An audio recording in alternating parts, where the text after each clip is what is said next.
नमस्कार दोस्त, मैं रवि कुमार पांडे आप लोगों के साथ और आप लोगों के बीच में लेकर आया हूँ एक ऐसी बड़ी खबर जो आप लोगों को अवगत करवाना चाहूँगा कि आज जो है तो जिला कलेक्टर मुजीबुर रहमान के द्वारा आज 18 वर्ष से अधिक जो हो गए हैं उनका मतदान में उनका आज से अधिकार बन जाता है, वो मतदाता बन जाते हैं। और उनके द्वारा ये भी बताया गया कि आज से नहीं कई वर्षों से जो है ये चुनाव जो हुआ करता था वो चुनाव एक ऐसा टाइम था जो टोकरी में लोग एक एक शब्द में लिख करके डाला करते थे, कि एक पर्चियां हुआ करती थी।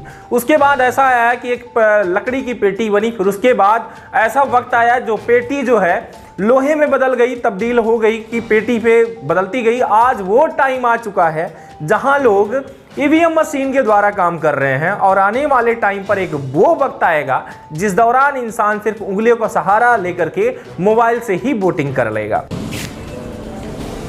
मंच पर आसीन संजय गांधी महाविद्यालय के प्रोफेसर साहिबान, मुख्य नगर पालिका अधिकारी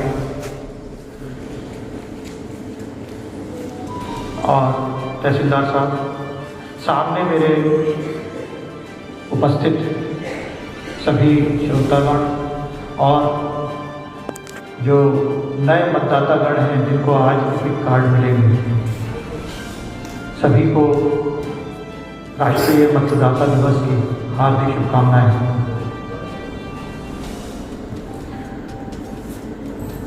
आप लोगों में से जिनको आज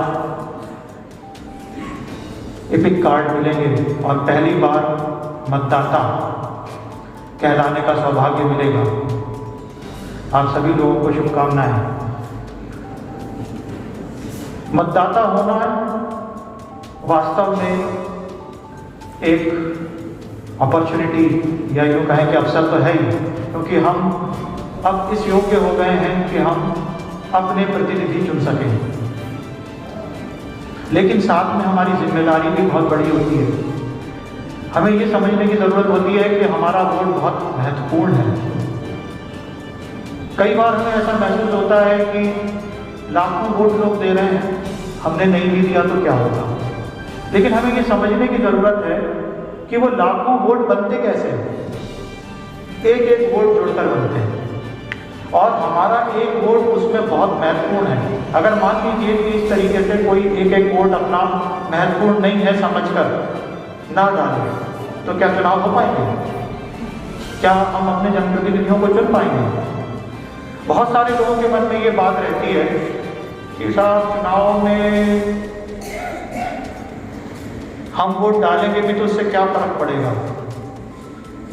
जो चुनाव है उनमें ये गड़बड़ होती है कि लोगों को प्रभावित कर लिया जाता है, या फिर लोग जाति, संप्रदाय और अन्य केन प्रकार प्रलोभनों के आधार पर भी कई बार वोट दे देते हैं।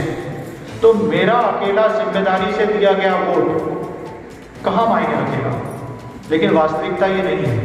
आप सभी लोगों को मैं बताना चाहूँगा कि अगर हम में से हर एक व्यक्ति जिम्मेदारी के साथ अपने वोट को बहुत सोच समझकर सही जनप्रतिनिधि को चुनने के लिए देता है और इसी तरीके से एक एक करके लोगों की संख्या बढ़ती जाए, तो मुझे नहीं लगता है कि इस प्रकार के प्रयास सफल हो सकते हैं जिनमें कि हम किसी अन्य विकास या जो जिसे कहेंगे कि उन्नति को ध्यान में रखते हुए जो मापदंड होने चाहिए उनके आधार पर काम ना करके लोग अभी भी हम देखते हैं कि हमारे जनप्रतिनिधिगण जो हैं बहुत जिम्मेदार हैं। जो भी वोट हम उन्हें देते हैं उसके बदले में वो 5 साल तक जिम्मेदारी से हमारी बातों को गंभीरता से जिस भी फोरम पर उठाना है उठाते हैं, क्योंकि 5 साल बाद उन्हें वापस हमारे पास आना होता है और फिर हमसे उन्हें वोटों की अपेक्षा होती है। तो अगर हम अपना वोट कीमती समझें, अपने वोट के साथ साथ हम अपने कर्तव्य और दायित्वों को भी समझें और ईमानदारी से सही जनप्रतिनिधि चुनने के लिए अगर हम वोट दें तो हमारा वोट बहुत कीमती है। हमें उसके महत्व को समझना होगा। और आज जो ये मतदाता दिवस के उपलक्ष्य में हम लोग ये भी समझने की ज़रूरत है कि वोट देने का अधिकार बहुत महत्वपूर्ण है। कई ऐसे जगह हैं, जैसे हम अपने ही इतिहास को अगर उठा के देखें तो पहले आम जनता को वोट देने का अधिकार नहीं होता था। कुछ गिने चुने लोगों को वोट देने का अधिकार होता था, वही सब चीज़ें तय करते थे। अब मगर हमारा जो संविधान है उसने हमें वोट देने का हर व्यक्ति को अधिकार दिया, जो भी बालिग वो हो गया है, 18 साल से ज़्यादा की उसकी उम्र हो गई है, वो वोट देने के लिए सक्षम है।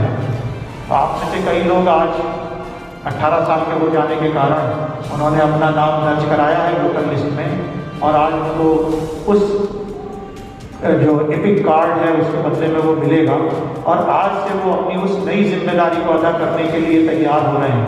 मैं आप सभी लोगों को बधाई देता हूँ, और ये एक बहुत सौभाग्य की बात है इसको समझना, और इसके साथ साथ जिम्मेदारी हमारी है ये भी समझना बहुत महत्वपूर्ण है। आप सभी लोगों को बहुत सारी शुभकामनाएं। धन्यवाद।